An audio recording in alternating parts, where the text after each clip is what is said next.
Dear students, in this video we will be discussing two different topics. One is types of variables and the other one is types of research hypothesis. So our first topic is types of variables. Before getting into the different types, we have to know what is a variable. ഇപ്പോൾ ഒരു variable എന്ന് പറയുന്നത് ഒരു measurable കോൺസെപ്റ്റോ അല്ലെങ്കിൽ ഒരു measurable എൻറ്റിറ്റിയോ ആണെന്ന് നമുക്ക് പറയാം. അതിനൊരു പ്രത്യേകതയും കൂടിയുണ്ട്.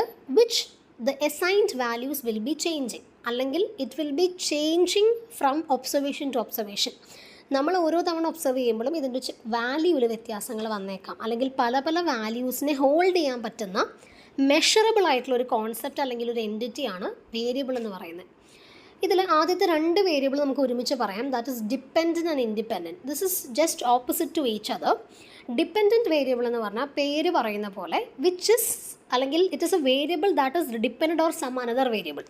മറ്റൊരു വേരിയബിളിനെ ആശ്രയിച്ചിരിക്കുന്ന സാധനമാണ് ഡിപ്പെൻഡൻറ്റ് വേരിയബിൾ, അല്ലെങ്കിൽ മറ്റേതെങ്കിലും വേരിയബിൾസിൻ്റെ ഇൻഫ്ലുവൻസ് കൊണ്ടുണ്ടാകുന്ന വേരിയബിളാണ് ഡിപ്പെൻഡൻറ്റ്.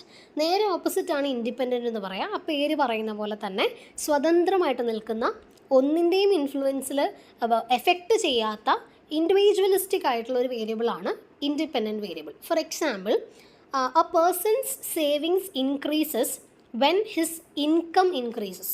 ഒരാളുടെ ഇൻകം കൂടുമ്പോഴാണ് അദ്ദേഹത്തിൻ്റെ സേവിങ്സ് കൂടുന്നതെങ്കിൽ ഇവിടെ ഇൻകം എന്ന് പറയുന്ന ഫാക്ടർ ഇൻഡിപെൻഡൻറ്റ് വേരിയബിളാണ്. ഇൻകത്തിൽ വ്യത്യാസം വരുമ്പോഴാണ് സേവിങ്സിൽ വ്യത്യാസം വന്നത്. അപ്പോൾ സേവിങ്സ് ആണ് ഇവിടുത്തെ ഡിപ്പെൻഡൻറ്റ് വേരിയബിൾ. അതാണ് ആദ്യത്തെ രണ്ട് വേരിയബിൾസും. അടുത്തത് ഡിസ്ക്രീറ്റ് വേരിയബിളാണ്. ഡിസ്ക്രീറ്റ് വേരിയബിളും കണ്ടിന്യൂസ് വേരിയബിളും നമുക്ക് ഒരുമിച്ച് പറയാം.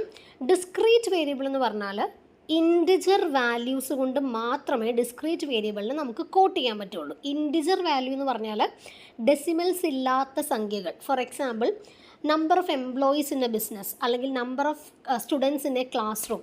നമുക്കൊരിക്കലും 2.5 സ്റ്റുഡൻസ്, 2.5 അല്ലെങ്കിൽ 3.5, 3.7 അങ്ങനെയൊന്നും നമുക്ക് ഒരിക്കലും കൗണ്ട് ചെയ്യാൻ പറ്റാത്ത കാര്യങ്ങളാണ് ആളുകൾ. അല്ലെങ്കിൽ അങ്ങനെയുള്ള ഇൻറ്റിജർ നമ്പേഴ്സിൽ, ഡെസിമൽസ് ഇല്ലാത്ത ഒറ്റ സംഖ്യകളിൽ മാത്രം നമുക്ക് എക്സ്പ്രസ് ചെയ്യാൻ പറ്റുന്ന വേരിയബിൾ ആണെങ്കിൽ അവരെ നമുക്ക് ഡിസ്ക്രീറ്റ് വേരിയബിൾ എന്ന് പറയാം. കണ്ടിന്യൂസ് വേരിയബിൾ നേരെ ഓപ്പോസിറ്റ് ആണ്. Which is A variable that can be even reflected through decimal points. 2.5, 110.5, മനസ്സിലായോ? ഒരു 105, 105.5 അല്ലെങ്കിൽ 10.75 ഇങ്ങനെയുള്ള ഡെസിമൽ പോയിൻറ്റുകളും കൂടി ഇൻക്ലൂഡ് ചെയ്ത് നമുക്ക് പറയാൻ പറ്റുന്ന വേരിയബിളാണ് continuous variable. Fifth one is extraneous variable എന്ന് പറയും. ഈ വേരിയബിളിൻ്റെ പ്രത്യേകത എന്ന് പറഞ്ഞാൽ നമ്മളിപ്പോൾ നടത്തുന്ന സ്റ്റഡിയുമായിട്ട് ഡയറക്റ്റ്ലി റിലേറ്റഡ് ആയിട്ടുള്ള ഒരു വേരിയബിൾ അല്ല എക്സ്ട്രേനിയസ് വേരിയബിൾ. പക്ഷേ ഇത് ഡയറക്റ്റ്ലി റിലേറ്റഡ് അല്ലെങ്കിൽ കൂടിയും ഈ സ്റ്റഡിയിൽ വരുന്ന ഡിപ്പെൻഡൻറ്റ് വേരിയബിളിനെ അഫക്റ്റ് ചെയ്യുന്ന ഒരു വേരിയബിൾ ആണെങ്കിൽ അതിന് നമുക്ക് എക്സ്ട്രേനിയസ് വേരിയബിൾ എന്ന് പറയാം. അപ്പോൾ നമ്മൾ പഠിക്കുന്ന സ്റ്റഡിയിൽ ഓൾറെഡി ഒരു ഡിപ്പെൻഡൻറ്റും ഇൻഡിപെൻഡൻറ്റ് വേരിയബിളും ഉണ്ട്. പക്ഷേ ഈ ഡിപ്പെൻഡൻറ്റ് വേരിയബിളിനെ എഫക്റ്റ് ചെയ്യുന്ന മറ്റേതോ വേരിയബിൾ, പക്ഷേ അത് നമ്മളുടെ സ്റ്റഡിയുടെ ഭാഗമല്ല. അങ്ങനെയാണെങ്കിൽ അത്തരത്തിലുള്ള വേരിയബിളിനെ നമുക്ക് എക്സ്ട്രേനിയസ് വേരിയബിൾ എന്ന് പറയാം. Sixth one is intervening variable എന്ന് പറയും. ഇൻ്റർവീനിങ് വേരിയബിൾ എന്ന് പറഞ്ഞാൽ this is a variable occurring between dependent and independent variable. ഡിപ്പെൻഡൻറ്റിൻ്റെയും ഇൻഡിപെൻഡൻറ്റ് വേരിയബിളിൻ്റെയും നടുവിൽ വരുന്ന സംഗതിയാണ് ഇൻ്റർവീനിങ് വേരിയബിൾ. അതായത് ഇവർ തമ്മിലുള്ള റിലേഷൻഷിപ്പിനെ കൂടുതൽ മനസ്സിലാക്കാൻ നമുക്ക് ഈ ഒരു നടുക്ക് നിൽക്കുന്ന വേരിയബിളിനെയും കൂടെ പഠിക്കണം. അത്തരത്തിലുള്ള വേരിയബിളിനെ നമ്മൾ ഇൻ്റർവീനിങ് വേരിയബിൾ എന്ന് പറയും. ഫോർ എക്സാമ്പിൾ, ഒരു higher education leads to higher income എന്നുള്ളൊരു സ്റ്റേറ്റ്മെൻറ്റ് മനസ്സിൽ വിചാരിക്കുക. ഒരു വ്യക്തിയുടെ ഇൻകം കൂടുന്നത് അദ്ദേഹത്തിൻ്റെ ഹയർ എഡ്യൂക്കേഷൻ അല്ലെങ്കിൽ ക്വാളിഫിക്കേഷൻ കൂടുമ്പോഴാണ്. പക്ഷേ ഇവിടെ ഒരു കാര്യം നമ്മൾ മറന്നു പോകരുത്. എത്ര വിദ്യാഭ്യാസമുള്ളൊരു വ്യക്തിയാണെങ്കിലും അദ്ദേഹത്തിന് ഇൻകം കിട്ടണം എന്നുണ്ടെങ്കിൽ നടുക്കൊരു സാധനം വേണം. ജോലി, ഒക്യുപ്പേഷൻ, ജോബ് എന്ന് പറയുന്നൊരു ഫാക്ടർ വേണം. ഇവിടെ നമ്മളുടെ സ്റ്റഡിയിൽ നമ്മൾ പഠിക്കുന്നത് എഡ്യൂക്കേഷൻ ലെവലും ഇൻകം ലെവലുമാണ്. ഒക്യുപ്പേഷനൊന്നും നമ്മൾ പഠിക്കുന്നില്ല. എങ്കിലും ഇവിടെ നമ്മൾ ഒക്യുപ്പേഷനും കൂടെ കൺസിഡർ ചെയ്താലേ ഈ രണ്ട് വേരിയബിളിൻ്റെയും ഡിപ്പെൻഡൻ്റ് ആൻഡ് ഇൻഡിപെൻഡൻറ്റ് വേരിയബിളിൻ്റെ റിലേഷൻഷിപ്പ് നമുക്ക് മനസ്സിലാക്കാൻ പറ്റുള്ളൂ. അത്തരത്തിലുള്ള ഒരു മിഡിൽ പോയിൻ്റാണ് ഇൻ്റർവീനിങ് വേരിയബിൾ എന്ന് പറയാം. Next one, seventh one, that is dichotomous variable. പേര് സൂചിപ്പിക്കുന്ന പോലെ തന്നെ രണ്ട് എന്നുള്ള അർത്ഥമാണ്. ഈ ഒരു വേരിയബിളിന് 2 വാല്യൂസ് മാത്രമേ വരുള്ളൂ. ഏതെങ്കിലും 2 വാല്യൂ. ഇപ്പോൾ for example yes or no, ഈ രണ്ടിൽ ഏതെങ്കിലും ഒന്നേ ഇതിനകത്ത് ആപ്ലിക്കബിൾ ആവുള്ളൂ. അങ്ങനത്തെ വാല്യൂസാണ്, അല്ലെങ്കിൽ അങ്ങനത്തെ വേരിയബിൾസിനെയാണ് നമ്മൾ ഡൈക്കോട്ടോമസ് വേരിയബിൾ എന്ന് പറയാം. നെക്സ്റ്റ് വൺ, രണ്ടെണ്ണം ഒരുമിച്ച് നമുക്ക് പറയാം, quantitative and qualitative variable. Quantitative variable നിങ്ങൾക്ക് ഓൾറെഡി അറിയാം, നമുക്ക് വാല്യൂ ചെയ്യാൻ പറ്റുന്ന, നമ്പർ ഇട്ട് വാല്യൂ ചെയ്യാൻ പറ്റുന്ന സംഗതികളാണ് നമുക്ക് ക്വാണ്ടിറ്റേറ്റീവ് എന്ന് പറയാം. ഫോർ എക്സാമ്പിൾ, ഒരു വ്യക്തിയുടെ ഏജ് അല്ലെങ്കിൽ ഒരു വ്യക്തിയുടെ ഹൈറ്റ്, വെയിറ്റ്, ഇതൊക്കെ നമുക്ക് കൃത്യം നമ്പർ ഇട്ട് നമുക്ക് അസൈൻ ചെയ്യാൻ പറ്റും. That is quantitative variable. അതേസമയം ക്വാളിറ്റേറ്റീവ് വേരിയബിൾ എന്ന് പറയുമ്പോൾ നമുക്ക് കൃത്യം നമ്പർ ഇട്ട് എണ്ണി തിട്ടപ്പെടുത്താനൊന്നും പറ്റില്ല. നമുക്ക് എന്തെങ്കിലും ഒരു വാല്യൂസ് വെച്ച് അതിനെ കോഡ് ചെയ്യാൻ മാത്രമേ പറ്റുള്ളൂ. ഫോർ എക്സാമ്പിൾ, സക്സസ് ആണോ ഫെയിലിയർ ആണോ? സക്സസ് ആൻഡ് ഫെയിലിയർ ഇത് രണ്ടും ക്വാളിറ്റേറ്റീവ് ആയിട്ടുള്ള ഒരു ആസ്പെക്റ്റാണ്. അപ്പോൾ ഒരു എക്സാമിൻ്റെയോ അല്ലെങ്കിൽ ഒരു വ്യക്തിയുടെ ബിസിനസ്സിൻ്റെയോ സക്സസും ഫെയിലിയറും ആണ് നമ്മൾ മെഷർ ചെയ്യുന്നതെങ്കിൽ അത് നമ്മൾക്ക് ഒരിക്കലും 1000 സക്സസ് അല്ലെങ്കിൽ 800 ഫെയിലിയർ ഇങ്ങനെയൊന്നും നമുക്ക് പറയാൻ പറ്റില്ല. അത് ഒരു വ്യക്തിയുടെ സക്സസ്സിനെയോ ഒരു ഫെയിലിയറിനെയോ നമുക്ക് അളക്കുന്നതിന് നമുക്ക് കൃത്യമായിട്ടുള്ളൊരു വാല്യൂ കൊടുക്കാൻ പറ്റില്ല. പകരം നമുക്കതിനെ കോഡ് ചെയ്യാം. സക്സസ് ആണെങ്കിൽ 1 എന്ന് മാർക്ക് ചെയ്യുക, ഫെയിലിയർ ആണെങ്കിൽ 0 എന്ന് മാർക്ക് ചെയ്യുക, അല്ലെങ്കിൽ ഫെയിലിയർ ആണെങ്കിൽ 2 എന്ന് മാർക്ക് ചെയ്യുക, സക്സസ് ആണെങ്കിൽ 1 എന്ന് മാർക്ക് ചെയ്യുക, സക്സസ് ആണെങ്കിൽ A എന്ന് മാർക്ക് ചെയ്യുക, ഫെയിലിയർ ആണെങ്കിൽ B എന്ന് മാർക്ക് ചെയ്യുക. ഇങ്ങനെ കോഡുകൾ വേണമെങ്കിൽ അസൈൻ ചെയ്ത് കൊടുക്കാം. അതല്ലാതെ ഇതൊരിക്കലും നമുക്ക് നമ്പേഴ്സിൽ കൗണ്ട് ചെയ്യാൻ പറ്റത്തില്ല. അങ്ങനെയാണെങ്കിൽ അതിനെ നമ്മൾ ക്വാളിറ്റേറ്റീവ് വേരിയബിൾ എന്നാണ് പറയാം. ഇനി second last one is moderating variable. Moderating variable എന്ന് പറഞ്ഞാൽ നമ്മളിപ്പോൾ പഠിക്കുന്ന സ്റ്റഡിയിൽ നമുക്ക് ഓൾറെഡി ഒരു ഇൻഡിപെൻഡൻറ്റ് വേരിയബിൾ ഉണ്ട്. ഇതിൻ്റെ ഒപ്പം ഒരു സെക്കൻഡ് ഇൻഡിപെൻഡൻറ്റ് വേരിയബിൾ ഉണ്ടെങ്കിൽ അതിനെയാണ് നമ്മൾ മോഡറേറ്റിംഗ് വേരിയബിൾ എന്ന് പറയാം. മനസ്സിലായോ? ഫോർ എക്സാമ്പിൾ പറയുകയാണെങ്കിൽ, in A study of relationship between length of work and productivity, അതായത് വർക്കിൻ്റെ സമയം, എത്ര നേരം വർക്ക് ചെയ്യുന്നു, എന്തോരം പ്രൊഡക്ടിവിറ്റി ഉണ്ടാവുന്നു, ഇതാണ് നമ്മൾ പഠിക്കുന്നതെന്ന് വിചാരിക്കുക. അപ്പോൾ ഇവിടെ പ്രൊഡക്ടിവിറ്റി എന്ന് പറയുന്നത് ലെങ്ത് ഓഫ് വർക്കിൻ്റെ ഡിപ്പെൻഡൻ്റ് ആയിട്ടുള്ള വേരിയബിളാണ്. ലെങ്ത് ഓഫ് വർക്ക് എന്ന് പറയുന്നത് ഡിപ്പെൻഡൻറ്റ് വേരിയബിൾ ഇൻഡിപെൻഡൻറ്റ് വേരിയബിളാണ്. ഇതിൽ നിന്ന് ഈ ലെങ്ത്ത് കൂടുകയും കുറയുകയും ചെയ്യുമ്പോൾ പ്രൊഡക്ടിവിറ്റി അതനുസരിച്ച് വ്യത്യാസം വരും. അപ്പോൾ പ്രൊഡക്ടിവിറ്റി എന്ന് പറയുന്നത് it is completely depend upon length of work എന്നാണ് നമ്മൾ വിചാരിക്കുക. പക്ഷേ ഇങ്ങനെ നമ്മൾ പഠിക്കുന്ന ഒരു സ്റ്റഡിയിൽ നമ്മളൊരു 100 വർക്കേഴ്സിനെ വെച്ചാണ് പഠിക്കുന്നതെങ്കിൽ ഈ 100 ജോലിക്കാരുടെയും ഏജ് ഇതിനെ ബാധിക്കില്ലേ? അതും പ്രൊഡക്ടിവിറ്റി പോലെ തന്നെ അല്ലെങ്കിൽ ലെങ്ത് ഓഫ് വർക്ക് പോലെ തന്നെ ഒരേ ഇമ്പാക്റ്റ് ഉള്ള സാധനമാണ് ഏജ് ഓഫ് വർക്കും. പക്ഷേ നമ്മളിവിടെ തൽക്കാലം അത് പഠിക്കുന്നില്ല. എങ്കിൽ പോലും ഏജ് ഓഫ് വർക്ക് എന്ന് പറയുന്ന factor definitely it will be contributing to productivity. അത് നമ്മൾ വിട്ടുകളയാൻ പാടില്ലാത്തൊരു സംഗതിയാണ്. പക്ഷേ നമ്മളിപ്പോൾ തൽക്കാലം സ്റ്റഡിയിൽ ആ ഒരു ഫാക്ടർ പഠിക്കുന്നില്ല എന്നേ ഉള്ളൂ. അങ്ങനെയാണെങ്കിൽ അത്തരത്തിലുള്ളൊരു സെക്കൻഡ് ഇൻഡിപെൻഡൻറ്റ് വേരിയബിളിനെയാണ് നമ്മൾ മോഡറേറ്റിംഗ് വേരിയബിൾ എന്ന് പറയാം. Last one is confounding variable എന്നാണ് അർത്ഥം. കൺഫൗണ്ടിങ് വേരിയബിൾ എന്ന് പറഞ്ഞാൽ നേരത്തെ നമ്മളൊരു എക്സ്ട്രേനിയസ് വേരിയബിൾ പഠിച്ചു, അത് തന്നെയാണ് കൺഫൗണ്ടിങ് വേരിയബിൾ എന്ന് പറഞ്ഞാൽ. ഇവിടെ ഉദ്ദേശിക്കുന്നത് നമുക്ക് ഒരു അതായത് ഡിപ്പെൻഡൻ്റ് ആൻഡ് ഇൻഡിപെൻഡൻറ്റിൻ്റെ റിലേഷൻഷിപ്പിനെ ബാധിക്കുന്ന റിസ്കി ആയിട്ടുള്ളൊരു വേരിയബിൾ. അത് നമ്മൾ തൽക്കാലം നേരത്തെ തൊട്ട് മുന്നേ നമ്മൾ പറഞ്ഞു, എക്സ്ട്രേനിയസ് വേരിയബിൾ എന്ന് പറയുന്നത് നമ്മൾ തൽക്കാലം ഈ സ്റ്റഡിയിൽ എടുക്കുന്നില്ല എങ്കിലും നമ്മളുടെ ഡിപ്പെൻഡൻറ്റ് വേരിയബിളിനെ എഫക്റ്റ് ചെയ്യുന്ന ഒരു ഫാക്ടറാണ്. പക്ഷേ അത് റിസ്കി ആയിട്ടുള്ളൊരു ഫാക്ടറാണെങ്കിൽ, നമ്മളിത് ഒഴിച്ചുകൂടാൻ പറ്റാത്ത, ഇത് നമ്മൾ എടുത്ത് ഈ ഫാക്ടറെ നമ്മൾ കൺസിഡർ ചെയ്തില്ലെങ്കിൽ നമ്മളുടെ സ്റ്റഡീൻ്റെ ഔട്ട്കം, റിസൾട്ടിനെ അത് വല്ലാതെ ബാധിച്ചേക്കാൻ ചാൻസ് ഉള്ള, റിസ്ക് ഉള്ള ഒരു വേരിയബിൾ ആണെങ്കിൽ അത്തരത്തിലുള്ളൊരു വേരിയബിളിന് നമുക്ക് കൺഫൗണ്ടിങ് വേരിയബിൾ എന്ന് പറയാം. So these are the 10 different variables. Okay, so now let's move on to the next topic, that is different types of hypothesis. ഓരോ ടൈപ്പ് ഓഫ് ഹൈപ്പോത്തസിസ് ആണ് പറയുന്നത്. അപ്പോൾ അതിനേക്കാളും മുൻപ് we have to know what is a hypothesis. നമുക്ക് already അറിയാം, hypothesis is an assumption regarding the result of a study. നമ്മൾ നടത്താൻ പോകുന്ന സ്റ്റഡിയുടെ റിസൾട്ട് എന്തായിരിക്കുമെന്ന് നമ്മൾ മുൻകൂട്ടി ഒന്ന് പ്രെഡിക്റ്റ് ചെയ്യുകയാണ്. അതിനെയാണ്, അല്ലെങ്കിൽ അസ്യൂം ചെയ്യാണ്, ഊഹിക്കുകയാണ്. അതിനെയാണ് നമ്മൾ ഹൈപ്പോത്തസിസ് എന്ന് പറയാം. എപ്പോഴും ഒരു റിസർച്ച് നടത്തുമ്പോൾ റിസർച്ച് സ്ട്രക്ചേർഡായിട്ട് പോകാനും റിസർച്ചർക്ക് ഒരു ഡീവിയേഷൻ ഇല്ലാതിരിക്കാനും ക്ലിയർ ആയിട്ടുള്ളൊരു ട്രാക്ക് സെറ്റ് ചെയ്യാനൊക്കെ വേണ്ടി ഹൈപ്പോത്തസിസ് ഉണ്ടാക്കുന്നത് വളരെ നല്ലതാണ്. ഇത് തന്നെ പല തരത്തിൽ നമുക്ക് ഹൈപ്പോത്തസിസ് ഫോർമുലേറ്റ് ചെയ്യാനായിട്ട് പറ്റും. അങ്ങനെ ഓരോ ടൈപ്സാണ് നമ്മൾ നോക്കുന്നത്. First one is descriptive hypothesis. അപ്പോൾ ഡിസ്ക്രിപ്റ്റീവ് ഹൈപ്പോത്തസിസ് എന്ന് പറയുന്നത്, നിങ്ങൾ സ്ക്രീനിലേക്ക് കൊടുത്തിരിക്കുന്ന എക്സാമ്പിൾ ഒന്ന് നോക്കുക. ഓരോന്നും എക്സാമ്പിൾസിലൂടെ നമുക്ക് മനസ്സിലാക്കാം. സോ ഡിസ്ക്രിപ്റ്റീവ് ഹൈപ്പോത്തസിസിന് the rate of unemployment among art students are high the education system is not oriented to the human resource needs of the country. അപ്പോൾ ഇവിടെ ഡിസ്ക്രിപ്റ്റീവ് ഹൈപ്പോത്തസിസിനകത്ത് ഈ ഒരൊറ്റ എക്സാമ്പിളിൽ നിന്ന് നിങ്ങൾക്ക് ഒരു പ്രോബ്ലത്തിൻ്റെ കോസും ഇഫക്റ്റും ഒറ്റയടിക്ക് മനസ്സിലാക്കാൻ പറ്റുന്നുണ്ട്.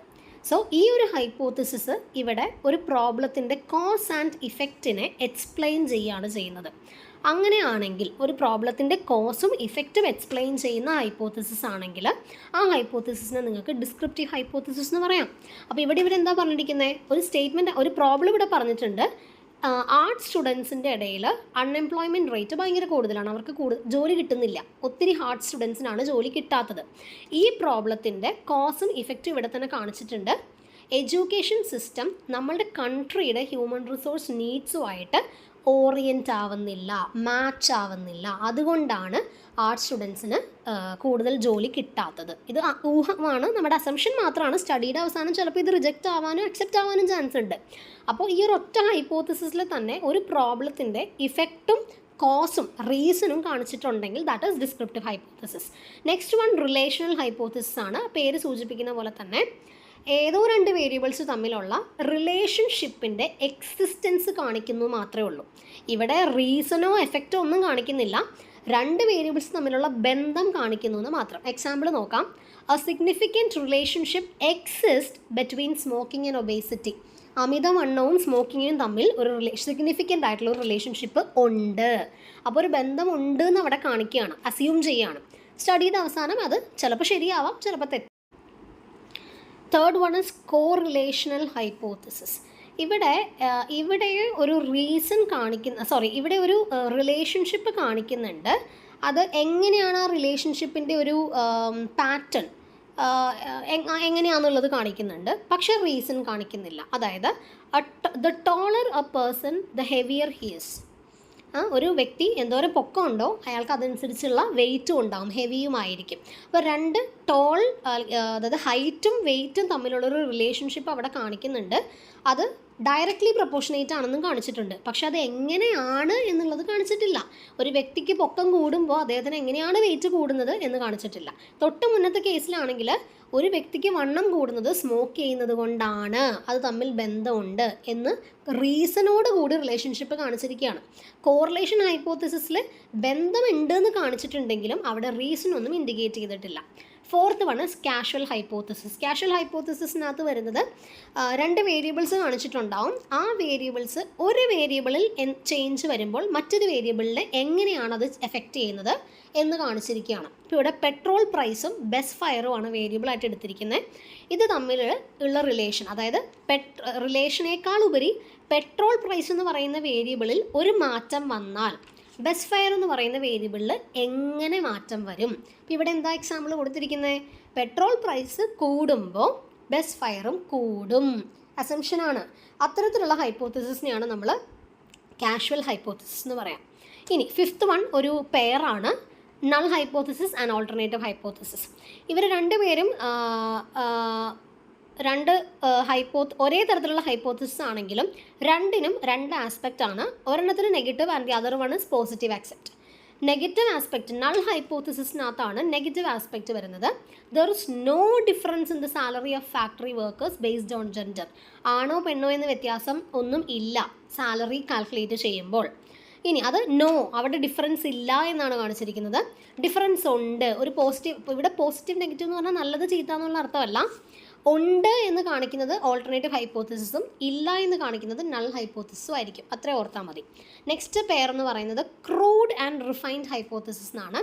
ഇത് ശരിക്കും പറഞ്ഞാൽ ഒരു ടൈപ്പ് ഓഫ് ഹൈപ്പോത്തസിസ് എന്ന് പറയാൻ പറ്റില്ല. ഇതൊരു പ്രാക്ടീസാണ്, ഒരു രീതിയാണെന്നൊക്കെ വേണമെങ്കിൽ പറയാം. ക്രൂഡ് ഹൈപ്പോത്തസിസ് എന്ന് പറഞ്ഞാൽ ആ ഹൈപ്പോത്തസിസ് വെച്ച് എന്ത് ഡാറ്റയാണ് ഈ സ്റ്റഡിക്ക് വേണ്ടി കളക്ട് ചെയ്യേണ്ടത് എന്ന് നമുക്ക് മനസ്സിലാക്കാൻ പറ്റും. അത്തരത്തിലുള്ള ഹൈപ്പോത്തസിസ് ആണ്. അപ്പോൾ ഒറ്റ കാര്യം മാത്രമേ ഹൈപ്പോത്തസിസ് എന്ന് മനസ്സിലാക്കാൻ പറ്റുള്ളൂ. ഈ സ്റ്റഡിയുടെ റിസൾട്ടിലേക്കൊന്നും എത്താൻ പറ്റില്ല. ഒരു തുടക്കത്തിൽ ഒരു ഇനീഷ്യലി വെക്കുന്ന ഒരു ഹൈപ്പോത്തസിസ് ആണ്. ഈ ഹൈപ്പോത്തസിസിൽ പറയുന്നത് ഇത്രയേ ഉള്ളൂ, ഇന്ന ടൈപ്പ് ഓഫ് ഡാറ്റ ആയിരിക്കും ഈ സ്റ്റഡിക്ക് വേണ്ടത്, ഇന്ന ഡാറ്റ ആയിരിക്കും കളക്ട് ചെയ്യേണ്ടത്, ആ ഒരു അസംഷനാണ്. എന്നിട്ട് നമ്മൾ കളക്ട് ചെയ്ത് നോക്കും, എന്നിട്ട് ശരിയായെങ്കിൽ ഓക്കെ ആണെങ്കിൽ നമ്മൾ സ്റ്റഡി വെച്ച് പ്രൊസീഡ് ചെയ്യും. അതിനെയാണ് ക്രൂഡ് ഹൈപ്പോത്തസിസ് എന്ന് പറയാം. റിഫൈൻഡ് ഹൈപ്പോത്തസിസ് എന്ന് പറഞ്ഞാൽ ഒരു ഹൈപ്പോത്തസിസിനെ വീണ്ടും റിഫൈൻ ചെയ്യാണ്. അത് കുറച്ചും കൂടി ക്രൂഷ്യൽ ആയിട്ടുള്ളൊരു ടാസ്ക്കാണ്. കാരണം ഒരു ഹൈപ്പോത്തസിസ് റിഫൈൻ ചെയ്യുമ്പോൾ അപ്പോഴാണ് ഈ ഹൈപ്പോത്തസിസ് ശരിക്കും റെലവൻ്റ് ആയിട്ടുള്ള നമ്മളുടെ സ്റ്റഡിക്ക് ഒരു റിസൾട്ട് കിട്ടാൻ സഹായിക്കുന്ന ഹൈപ്പോത്തസിസ് ആണോ, ടെസ്റ്റ് ചെയ്യാൻ പറ്റുന്ന ഹൈപ്പോത്തസിസ് ആണോ എന്നൊക്കെ നമ്മൾ ക്ലിയർ ആയിട്ട് ആലോചിച്ച് അവസാനം സെറ്റ് ചെയ്യുന്ന ഹൈപ്പോത്തസിസ് ആണ് റിഫൈൻഡ് ഹൈപ്പോത്തസിസ് എന്ന് പറയാം. ഇനി last pair inductive and deductive hypothesis ആണ്. ഒരെണ്ണം ടോപ്പിൽ നിന്ന് ബോട്ടത്തിലേക്ക് വരികയും മറ്റത് നേരെ ഓപ്പോസിറ്റുമാണ്. ഡിഡക്റ്റീവ് എന്ന് പറയുമ്പോൾ ഡിഡക്റ്റ് ചെയ്യുക, മൈനസ് ചെയ്യുക എന്നാണ് അർത്ഥം. അതിൻ്റെ അർത്ഥം ഒരു വലിയ തിയറി അല്ലെങ്കിൽ ഒരു ജനറൽ ആയിട്ടുള്ള കോൺസെപ്റ്റിൽ നിന്ന് തുടങ്ങി ആവശ്യമില്ലാത്തതെല്ലാം കട്ട് ചെയ്ത് മൈനസ് ചെയ്ത് അവസാനം ഒരു സ്പെസിഫിക് കൺക്ലൂഷനിലേക്ക് എത്തും. ഡിഡക്റ്റ് ചെയ്ത് കൺക്ലൂഷനിലേക്ക് എത്തും. That is deductive hypothesis. Inductive hypothesis എന്ന് പറഞ്ഞാൽ അങ്ങനെയല്ല. നമ്മളുടെ കയ്യിൽ ഒരു ചെറിയ സ്പെസിഫിക് ഡാറ്റ മാത്രമേ ഉള്ളൂ. നമുക്ക് അത് ഒരു തിയറി അല്ലെങ്കിൽ ഒരു ജനറലൈസ്ഡ് കൺക്ലൂഷനിലേക്ക് എത്തിക്കണമെങ്കിൽ കുറേ കൂടെ കൂടുതൽ ഇൻഫർമേഷൻ ആഡ് ചെയ്യേണ്ടി വരും. അപ്പം നമ്മൾ ഇൻ അഡിഷൻ ചെയ്തുകൊണ്ടിരിക്കുകയാണ്. പുതിയ കാര്യങ്ങൾ കൂട്ടി അവസാനം ഒരു ജനറൽ കൺക്ലൂഷനിലെത്തും. അതിനെയാണ് ഇൻഡക്റ്റീവ് ഹൈപ്പോത്തസിസ് എന്ന് പറയാം. അപ്പോൾ hope it is clear for you. നമ്മൾ ആദ്യം ഒരു 4 ഹൈപ്പോത്തസിസ് ഡിസ്കസ് ചെയ്തു. അതിനുശേഷം 3 പെയറുകളാണ്. In total we have discussed 10 different hypothesis.